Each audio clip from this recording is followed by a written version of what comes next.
Oke, assalamualaikum warahmatullahi taala wabarakatuh. Waalaikumsalam warahmatullahi wabarakatuh. Selamat pagi anak-anakku sekalian kelas 9, bagaimana kabarnya?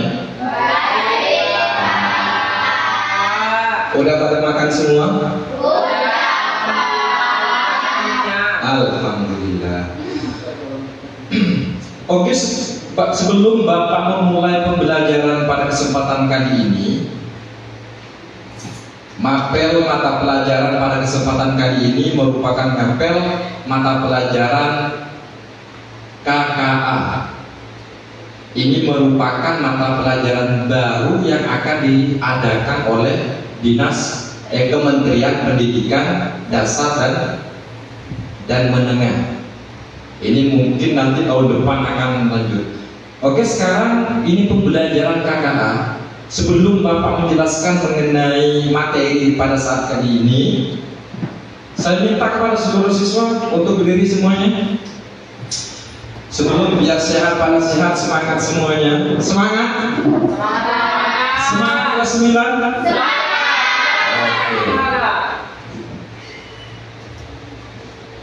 Sebelum kita mulai, kita stretching dulu.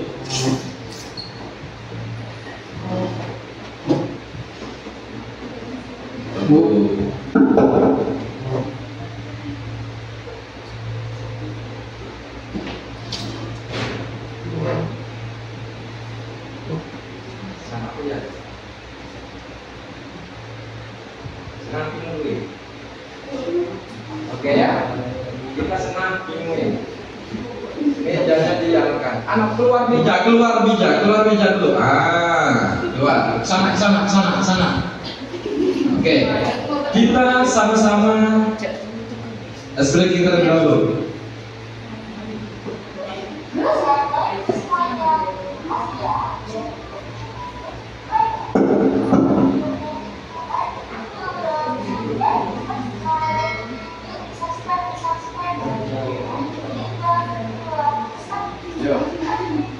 Semuanya harus ikut.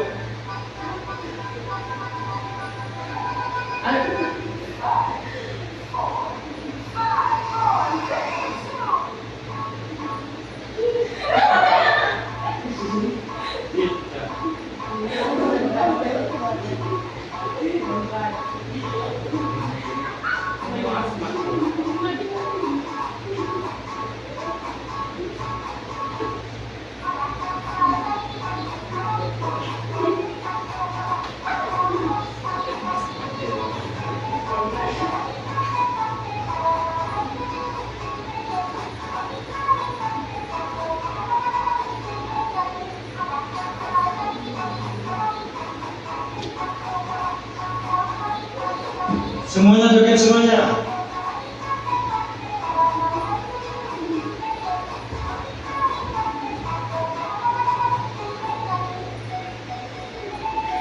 Kita.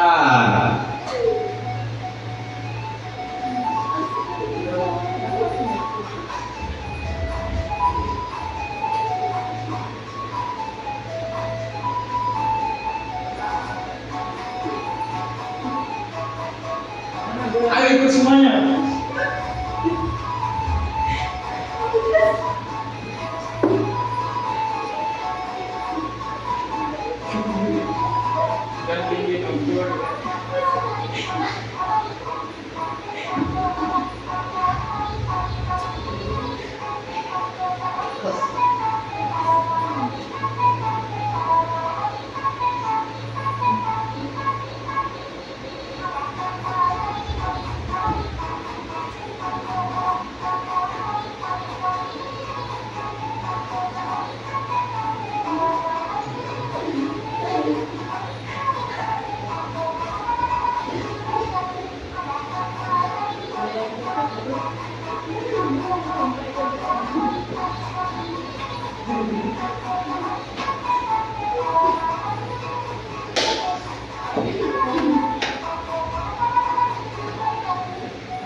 Oke, tepuk tangan dulu buat semuanya.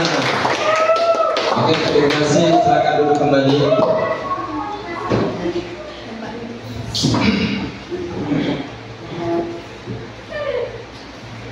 Oke, gimana segar? Udah tak ngantuk? Semangat apa enggak nih? Oke. Karena udah semuanya, sebelum kita mulai pembelajaran pada kesempatan kali ini, terlebih dahulu kita berdoa supaya kita mendapatkan ilmu yang bermanfaat. Siapa ketua kelasnya? Fahri. Ayo pimpin doanya.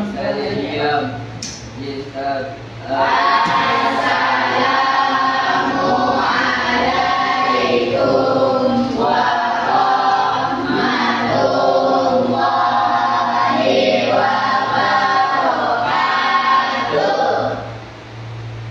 Bismillahirrahmanirrahim. Alhamdulillahi rabbil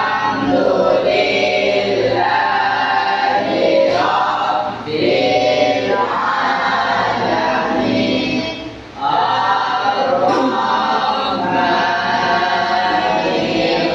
Ar-Rahmanir-Rahim. Maliki yaumiddin. Iyyaka na'budu wa iyyaka nasta'in. Ihdinas siratal mustaqim. Siratal ladzina an'amta 'alaihim ghairil maghdubi 'alaihim waladdallin. Amin. Oke, mari kita mulai pembelajaran pada kesempatan pagi hari ini, yaitu dengan tema berpikir komputasional. Oke,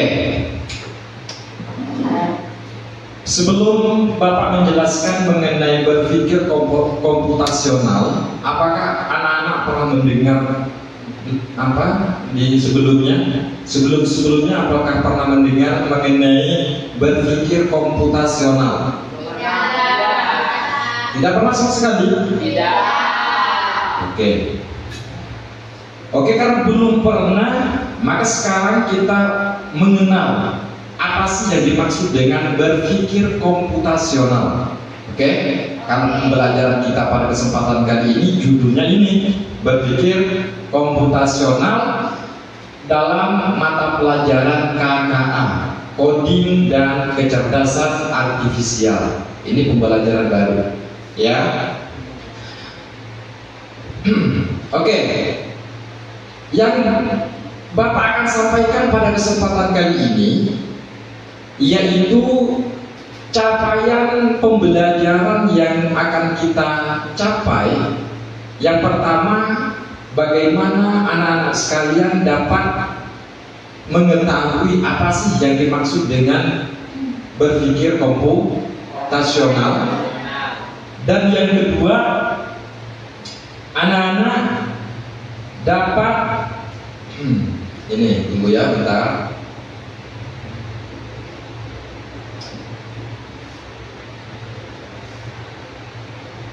Kalian bisa memadukan literasi digital serta menciptakan konten digital. Ini tujuan pembelajaran kita pada saat ini. Yang ketiga, supaya kita mampu mendiseminasikan dan merenovasi dalam pembuatan konten digital. Ini tujuan dari pembelajaran kita. Maka terlebih dahulu kita masuk pada pembelajaran berpikir komputasional. Apa tadi? Yang dimaksud dengan berpikir komputasional yaitu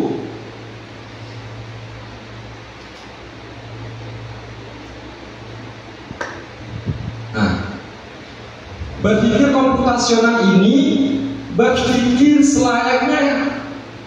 selayaknya komputer. Bagaimana?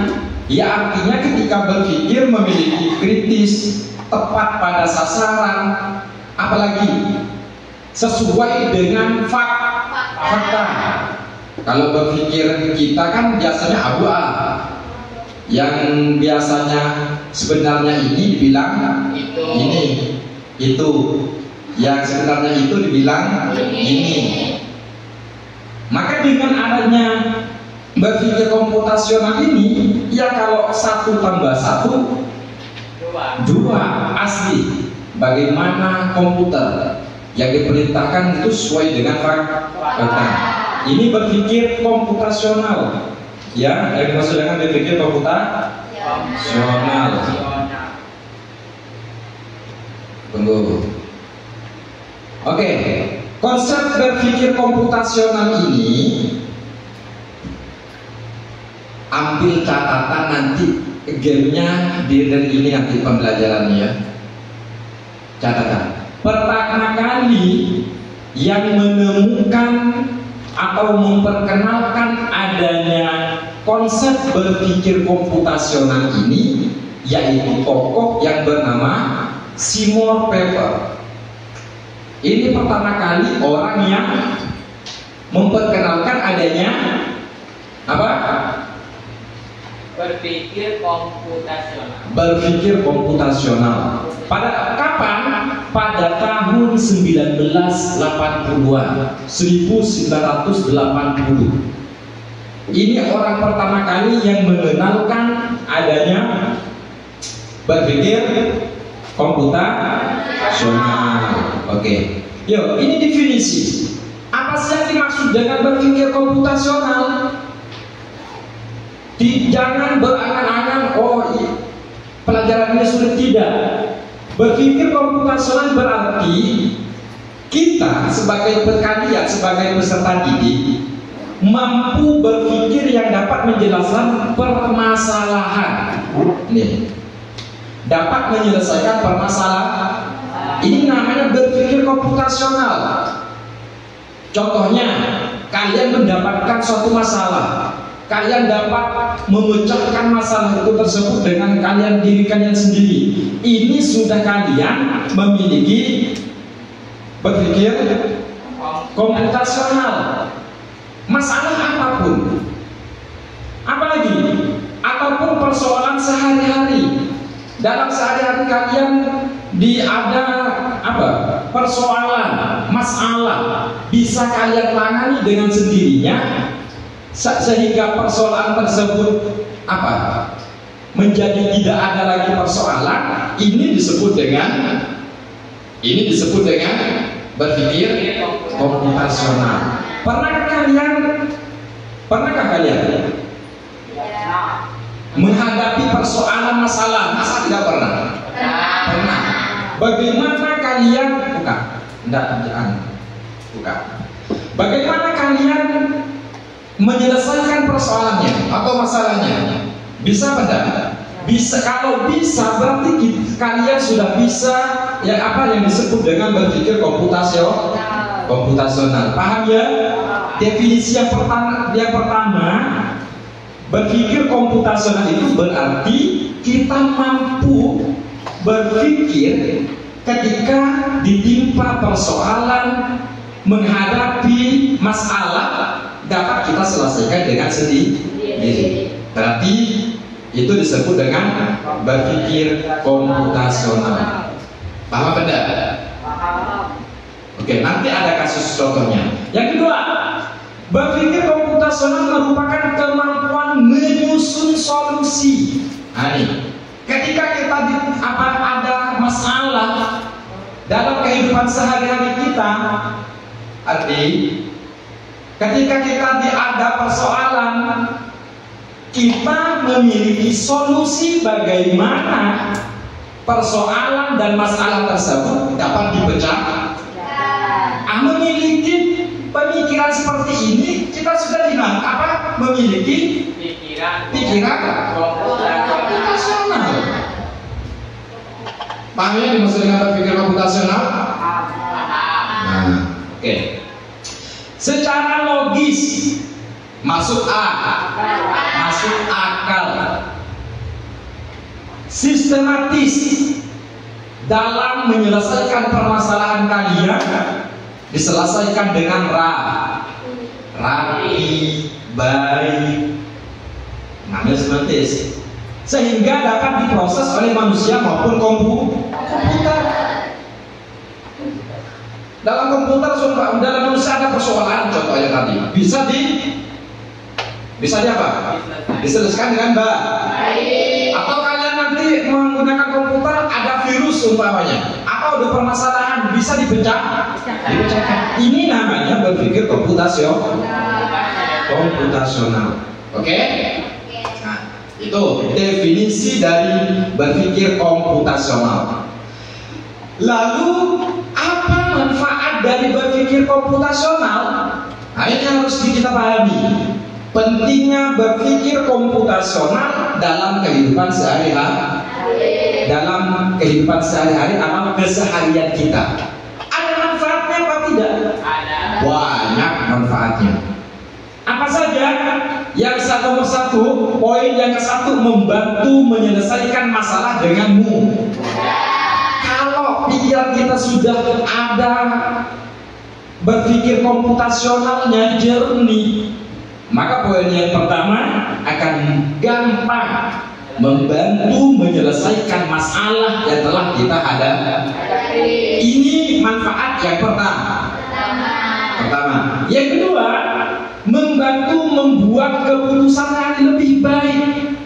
Nah nih, kalau pikiran kita sudah komputasional, maka keputusan untuk menghadapi masalah tersebut, itu bisa diputuskan dengan secara baik. Makanya penting memiliki berpikir komputasional. Ini pentingnya yang nomor 2. Manfaat yang nomor 2 dalam mempelajari berpikir komputasional. Yang ketiga, mengajarkan cara berpikir kreatif dan terstruktur. Nih, kalau sudah seperti itu, biasa sehari seperti ini, mengatur masalah, menghadapi dengan baik, memiliki keputusan dengan baik, maka akan timbullah yang namanya kreativitas, kreatif, dan juga terstruktur, tersusun rapi, masalah akan selesai dengan baik, dengan sempurna. Dan yang terakhir, membantu beradaptasi dengan teknologi. Inilah 5 poin yang menjadi kenapa kita sangat penting memiliki berpikir secara komputasional dalam menjalankan kehidupan sehari-hari ini. Yang pertama, bisa menyelesaikan masalah dengan mudah. Yang kedua, bisa membuat keputusan dengan baik. Dan yang ketiga, mengajarkan berpikir kreatif dan struktur. Dan yang keempat, membantu menghemat waktu. Oh, ini tadi sebut tadi ya. Menghemat waktu. Kalau sudah jernih, punya pikiran komputasional, masalahnya tidak berlarut-larut panjang. Kenapa? Karena sudah ada berpikir ya. Kalau saat tidak berpikir dengan komputasional, permasalahannya selesai 1 minggu. Kalau sudah memiliki seperti ini, bisa 1 hari, 2 hari akan selesai persoalannya atau masalahnya. Paham ya? Kenapa? Berpikir komputasional tersebut penting ya, karena ini pentingnya, manfaatnya. Bisa dipahami tidak? Bisa. Oke, ingat ya. Selanjutnya, nih, prinsip berpikir komputasional.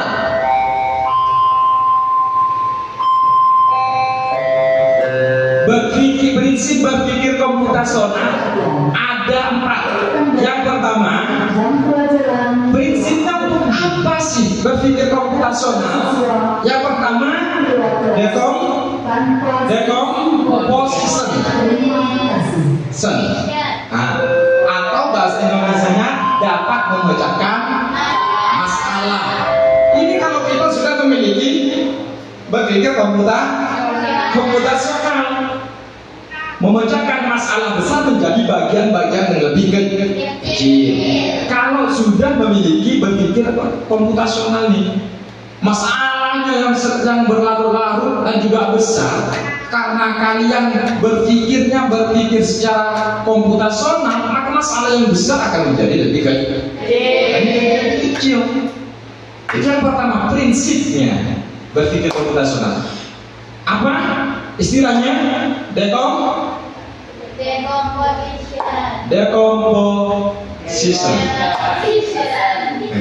Yang kedua,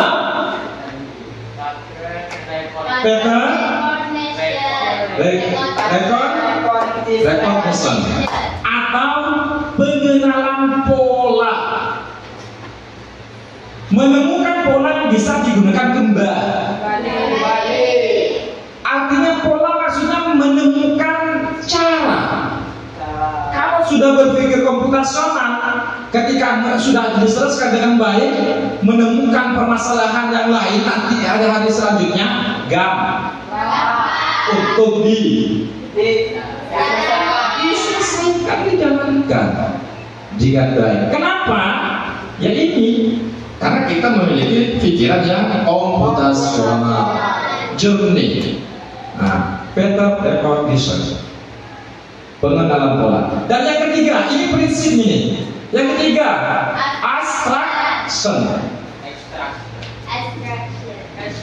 abstraksi. Fokus pada informasi penting dan menyaring detail yang tidak relevan. Oh, ini permasalahan yang memang tak harus jangan, tidak sesuai dengan, maka ini prinsipnya. Dan yang terakhir, algoritma berpikir algoritmik, menyusun langkah-langkah. Dapat kita menyusun langkah-langkah dalam menghadapi permasalahan. Bagaimana ya masalah ini harus selesai? Timbul di pikiran kalian, harus begini langkahnya harus begini, langkahnya harus begini. Terus instruksi ataupun prosedur yang sistematis sehingga cepat untuk selesai permasalahan tersebut. Inilah empat prinsip dalam berpikir komputasional. Apa saja? Decomposition, recognition, thinking. Oke, empat ini harus kalian ingat. Ya. Sampai di sini jelas atau tidak? Siapa pertama kali yang menemukan konsep komputasional? Nanti itu saya tanyakan nanti belakangan. Ya. Apalagi tadi itu, apa definisi dari komputasional? Apa manfaat dari penting? Kenapa kita penting belajar berpikir komputasional, dan kenapa prinsip dari berpikir komputasional? Sampai sini ada yang mau ditanyakan? Udah paham semuanya? Oke, kita lanjut. Ya, sekarang jenis berpikir komputasionalnya. Jenis dalam berpikir komputasional ini ada dua. Ada fitur fluger, ada fitur unfluger. Apa sih fluger? Apa yang dimaksud dengan unfluger? Subscribe, unsubscribe, subscribe dan tidak subscribe, sama. Nih. Fitur apa?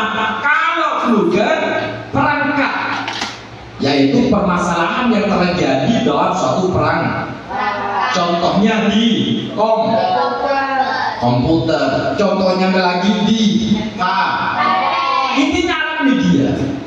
Ada perangkat, permasalahannya di situ. Maka bagaimana cara menyelesaikannya? Iya, mengenai program yang ada di dalam komputer. Unflugen berpikir komputasional tidak ada perangkat komputer, pakai O. Kita mendapatkan apa?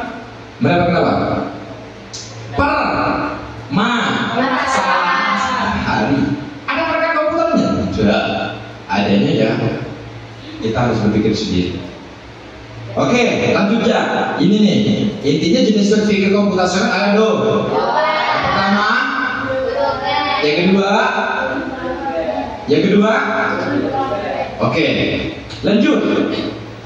Berpikir komputasional flugen atau dalam apa kata lainnya menggunakan perangkat.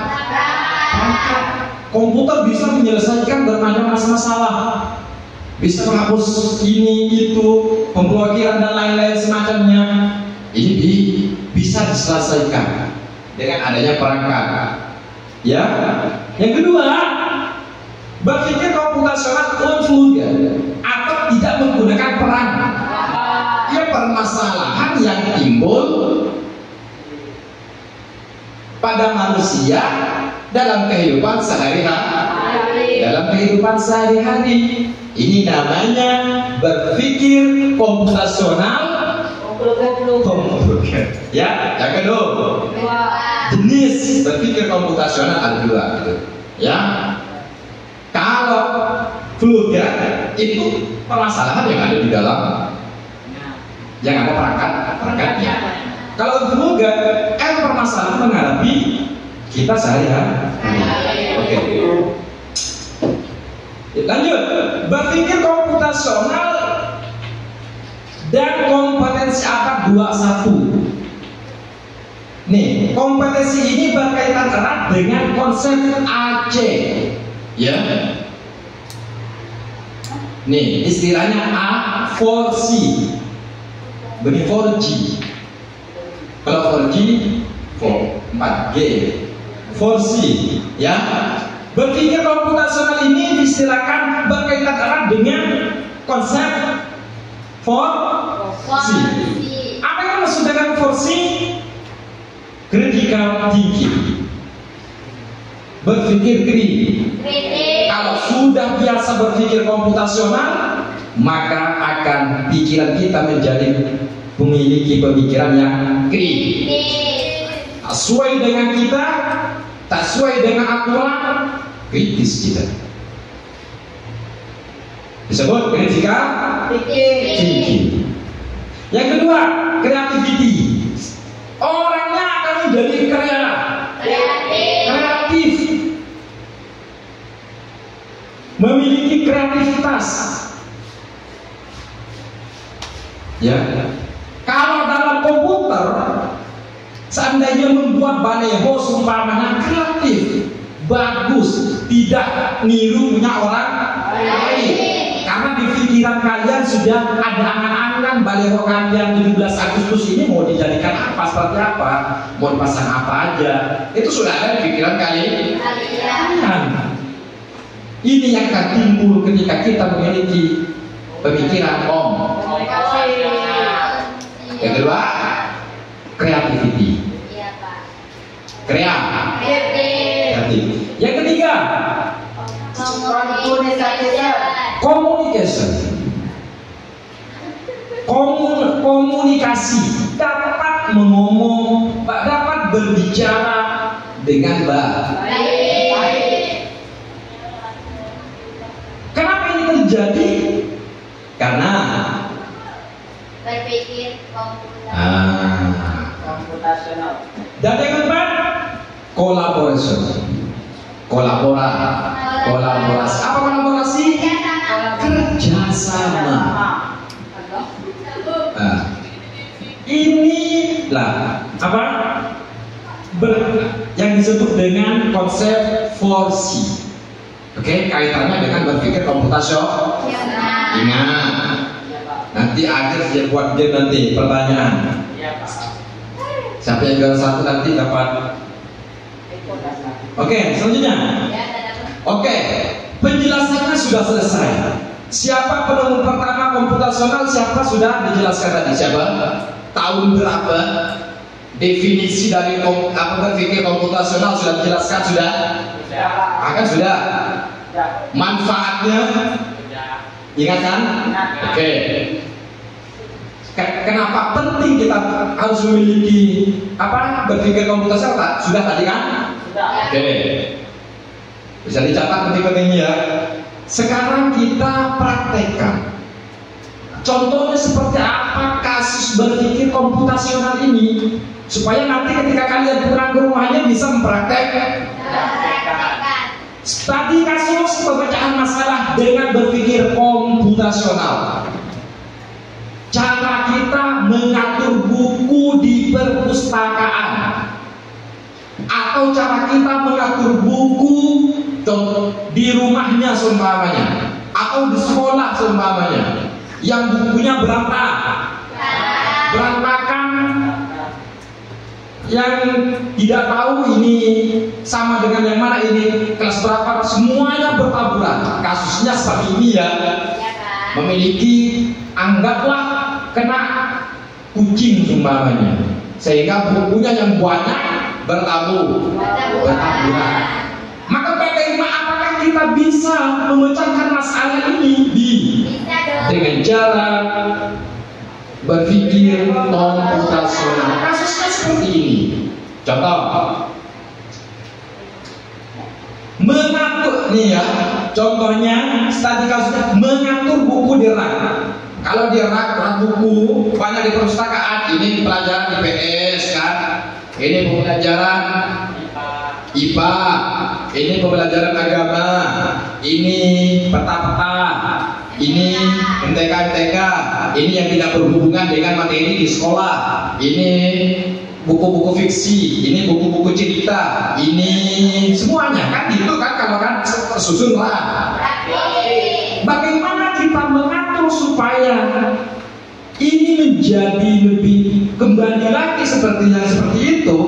Bukunya sekarang berhamburan.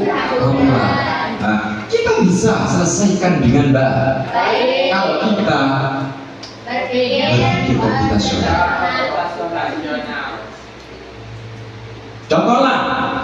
Contoh di sekolah Awaludin ya, di sekolah Awaludin ada sebuah perpustakaan. Nah, kalau itu, wah kan perpustakaan, cuman perpustakaan ya. Setelah jam belajar, siswa-siswa sering mengembalikan buku ke rak secara acak. Oleh pak gurunya, kalau buku ini taruhnya di sini, kalau ini taruhnya di sini, kalau buku cerita taruh di sini, kalau buku di sini. Cuma ketika kelas 9, setelah pembelajaran sudah ke perpus, keluar dari, karena keburu mau jajan, ditaruh, sehingga bukunya acak.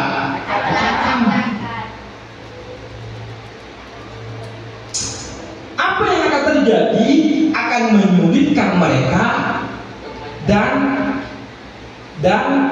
pustakawan untuk menemukan buku yang dibutuh. Sehingga kalau ada pengunjung siswa kelas 8, kelas 7 mau ke perpustakaan, kalau sudah diacak-acak oleh kelas 9, maka sulit. Mana buku kelas 8, mana buku matematika kelas 8 ini, kok ada kelas 7, kelas 9 semuanya. Kan gitu kan? Nah, perlu menerapkan. Maka untuk mengatur, menyusun dengan rapi ini perlu adanya penerapan berpikir komputasional secara umplugan. Tadi tuh, apa umplugan? Tidak menggunakan pangkat. Akan tapi dengan karena sudah terbentuk berpikir komputasional dalam otak kita. Untuk membantu siswa mengatur buku di rak dengan lebih efisien, supaya kembali rapi bukunya, kodenya ini di sebelah sini, kodenya ini sebelah sini. Kembali lagi, ini bisa dikembalikan dengan adanya berpikir Tantangannya apa? Bagaimana cara mengatur buku-buku yang berantakan di rak agar mudah ditemukan oleh siapa saja yang membaca yang masuk dalam perpustakaan? Bagaimana caranya? Sedangkan bukunya terlalu banyak yang tuntas semuanya saudara. Maka bagaimana caranya? Oke, studi kasus mengatur betul.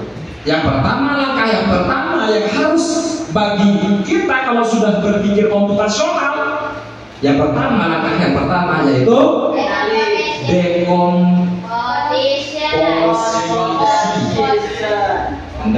dekomposisi. Apa? Dekomposisi. Memecahkan masalah mengatur kita harus mengatur. Bagaimana cara mengaturnya? Menjadi bagian-bagian lebih kecil dan lebih mudah dikelola. Maka tidak langsung rapikan tapi dikelompokkan kecil-kecil lebih dahulu. Oh ini kelas 9 terus ini kelas 9 terus ini, kelas 8 terus ini. Oh ini mata terlebih dahulu. Lalu identifikasi buku. Maka bukunya harus kita kenali. Mengenali setiap buku secara individu. Ini buku apa, kita harus kenal. Baru, oh ini kenal, ini buku ini tempatnya di ini. Baru kategorikan buku, kelompokkan. Mengelompokkan buku berdasarkan kriteria tertentu. Sesuaikan ini. Ya. Yang kedua, pengenalan pola atau pattern recognition. Amati buku-buku yang ada. Kan kalian yang ngacak-ngacak. Maka tujuannya apa? Amatilah buku-buku yang ada. Amati dulu kan kalian. Terus adakah kesamaan di antaranya? Itu matematika kelas 9. Ini matematika kelas 9. Ini sama. Nah, amati dulu. Setelah diamati buku-buku, sehingga buku-buku ada lihat judulnya. Bisa ditemu dengan judul buku atau penulis buku dan topiknya apa? Misalnya fiksi atau science dan juga sejarah. Cerita anak-anak. Oh ini oleh kalian harus kenalkan polanya. Setelah itu dari tab ini bisa melihat pola bahwa buku dapat dikelompokkan berdasarkan topik, genre atau abjad judul atau penulis. Sehingga kalau sudah kita kenali bahwa buku ini judulnya ini, buku satu ini judulnya, maka bisa kita lagi dari garu-garuan. Bisa kita kalau sudah ditemukan udah kita kenali. Selanjutnya abstraksi atau abstraction. Setelah mengenali pola, tadi kan sudah dikenali pola-polanya. Ini contoh kasus ya, kalau kalian nanti ada apa masalah seperti ini. Setelah mengenali pola, ini fiksi, ini non fiksi, ini sejarah, ini cerita anak-anak, ini pembelajaran. Udah kalian kenal kan? Ya. Perlu penyederhanaan. Masalah dengan fokus pada informasi yang penting untuk tujuan. Untuk kasus menemukan buku informasi yang paling penting adalah topik dan judul buku. Tadi kan sudah ukuran atau warna sampul. Kalau ukuran atau warna sampul kurang relevan untuk tujuan menemukan penemuan cepat. Jangan kita melihat bukunya sama besarnya nih. Kalian tidak melihat judul topik. Yang dilihat cuma besarnya sama. Atau warnanya ini merah. Kan bisa sama di atas. Buku fiksi warnanya merah, sejarah warnanya merah. Jadi tidak bisa kita menentukan seperti itu. Maka bagaimana? Caranya yaitu dengan mengenali pola judul atau penulis atau topik. Kalau ini pola inilah bisa baru kita bisa mengelompokkan, mengatur buku di rak buku yang acak-acak. Ya, baru yang langkah yang terakhir boleh langkah-langkah atau algoritma yang jelas dan berkebutuhan untuk mengatur buku. Yang pertama, ambil satu buku dari tumpukan buku yang berantakan. Ambil satu buku yang berantakan tadi, taruh ke atas satu. Yang kedua, identifikasikan kategori buku tersebut. Misalnya, ini buku yang diambil fiksi, oh taruh sini. Ini yang diambil non fiksi, taruh sini. Ini yang diambil sains, taruh sini. Ini yang diambil dongeng, taruh sebelah sini. Ambil lagi fiksi, sebelah mana tadi? Ini. Situ Pak, dia situ Pak. Sini. Iya Pak. Oh ternyata ambil lagi dongeng. Di belakang. Nah, kenapa? Karena sudah kita ketahui polanya, tidak melihat warna, tidak melihat buku, tapi atau topik. Nah, cari bagian rak yang sudah ditetapkan untuk kategori tersebut. Kalau Pak gurunya atau petugas perpustakaan sudah dinamai satu-satu kan? Iya Pak. Kan? Iya Pak. Tinggal masukkan. Nah, di sini.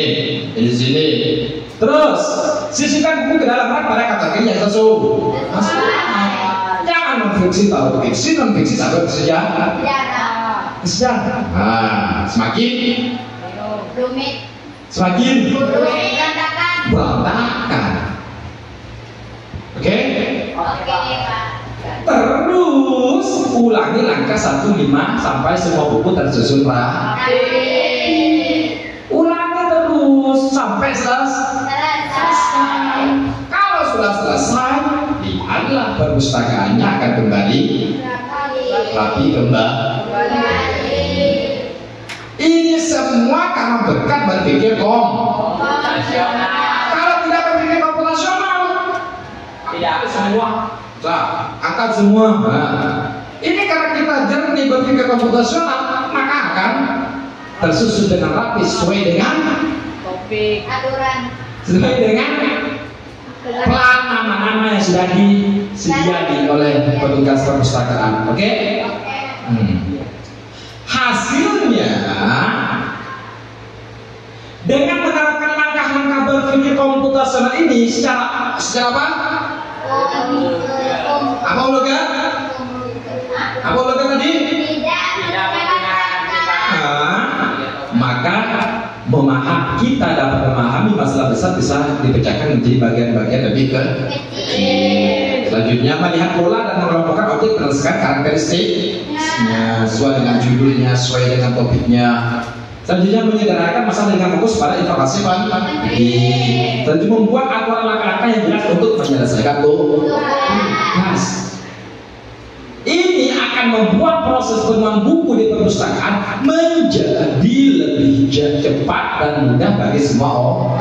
Kalau ada pengunjung karena oleh kelas 9 sudah dirapikan, disimpan ke tempatnya masing-masing, maka akan ketika ada orang tamu datang untuk membaca buku, untuk menemukan buku yang mau dibaca. Ini gara-gara apa? Berpikir Berpikir komputasional. Paham ya? Oke. Oke, selanjutnya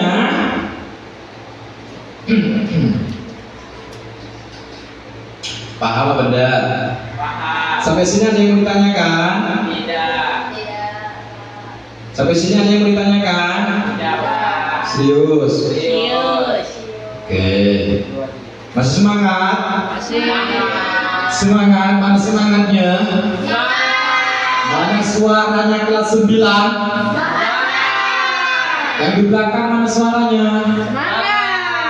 Oke.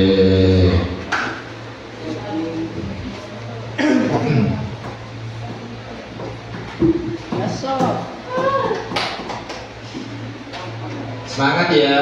Sebentar lagi istirahat kok. Kita lanjut ya anaknya ya. Apa itu? Materi.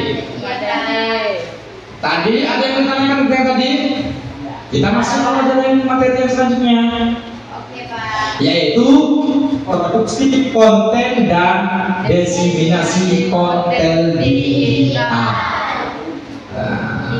Kalau tadi berpikir secara konvensional, dengan sekarang memproduksi konten. Pernah membuat konten? Konten apa tuh? Video ke? Gambar ke? Video? Pernah? Kalau video kena kalian di alat di mana? TikTok, IG, IG, apalagi? YouTube, apalagi tuh? Facebook. Fahri pernah buat konten apa enggak? Nah, Pernah apa konten apa tuh? Apa jogging sambil bikin video? Apa main bola? Apa main apa? Ketika apa? Pernah enggak buat konten? Pernah? Berkembang enggak kontennya? Ada banyak orang yang nonton apa enggak? ya. Sampai berapa tuh? Adakah dari kalian pernah membuat konten? Berapa paling banyak yang nonton?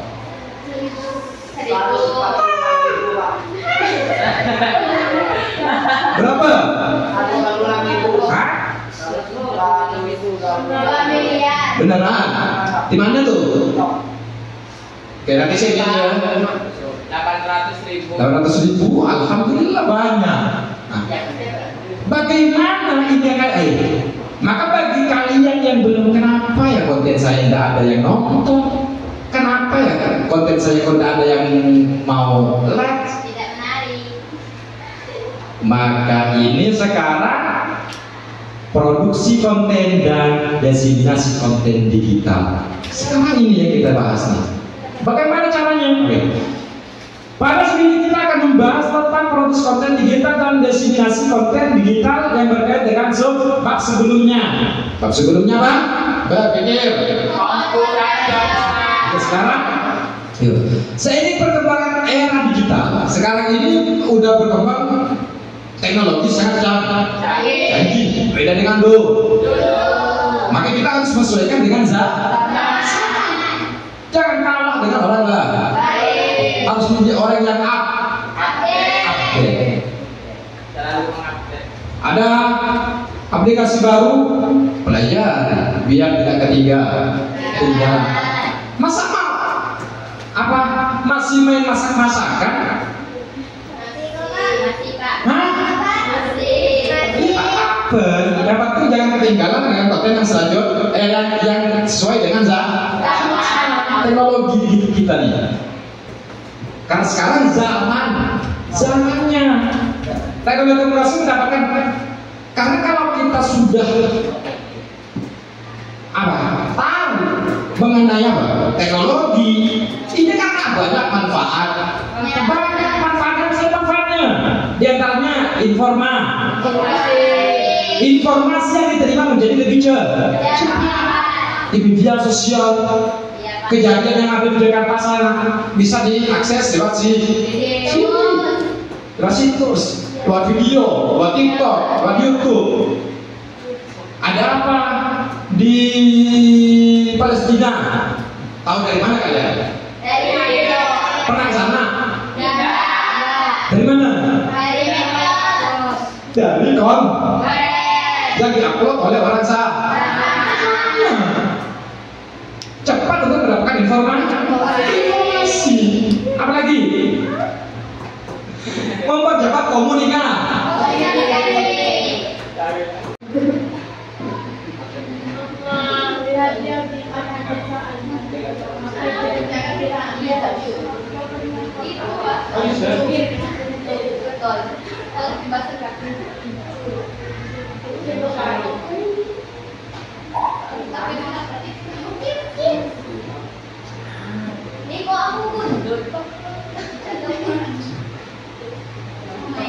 Udah?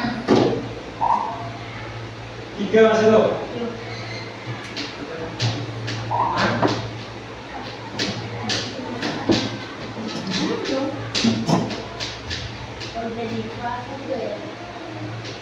Ini waktunya kelihatan kembali. Ini mau ganti nih. Ini botak. Orange botak.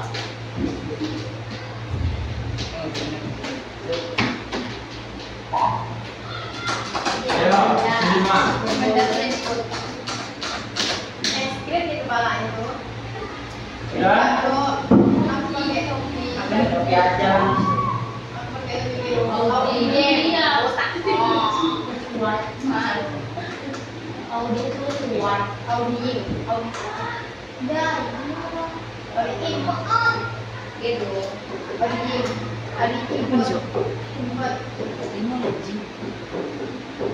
Yes. Ya, ngapain? Ya. Gimana dulu? Mana kita?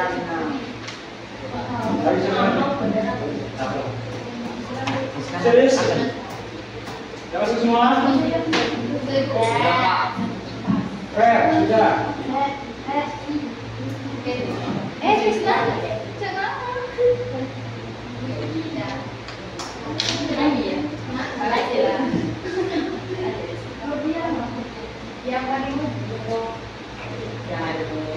Baik, Pak. Iya. Lucu loh, kok ya, itu juga lucu. Tengok lah. Iya, tak berubah. Milo gini. Tengok, penyemat sama penyemat dari warna kulit. Itu ya. Iya.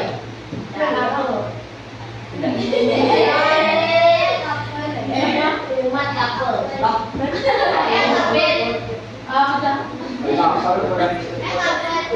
Oke, lanjut saja yuk. Mulai. Satu, dua, tiga.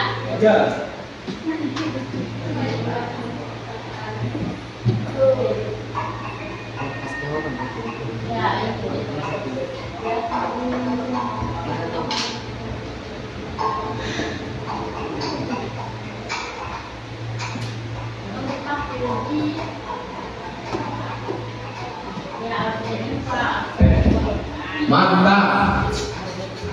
Audi Imo.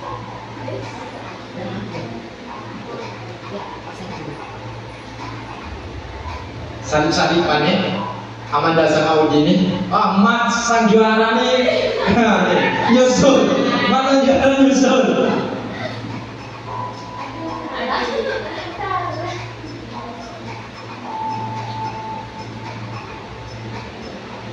Oke, Fitriani nyusul.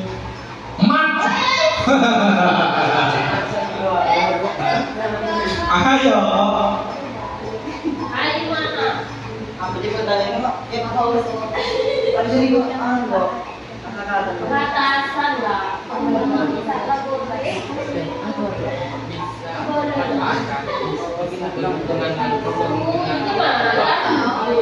Bisa berinteraksi dengan orang luar. Ya, fair. Oke, fair. Video.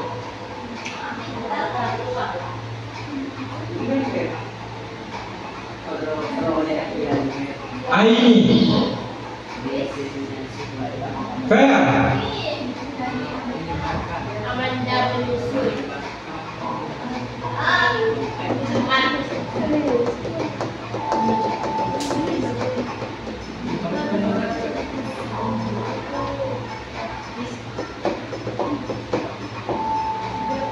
Audi ke atas. Ayo.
hadiahnya nanti. Oke, karena udah pergantian jam untuk pertemuan kali ini pembelajaran KKA saya akhiri. Ya, udah paham semuanya ya? Oke. Dari sekarang kalian boleh istirahat, teruskan boleh istirahat. Oke, saya akhiri. Wassalamualaikum warahmatullahi wabarakatuh. Waalaikumsalam warahmatullahi wabarakatuh. Apa yang dibutuhkan lagi? Udah lah, Pak. Au.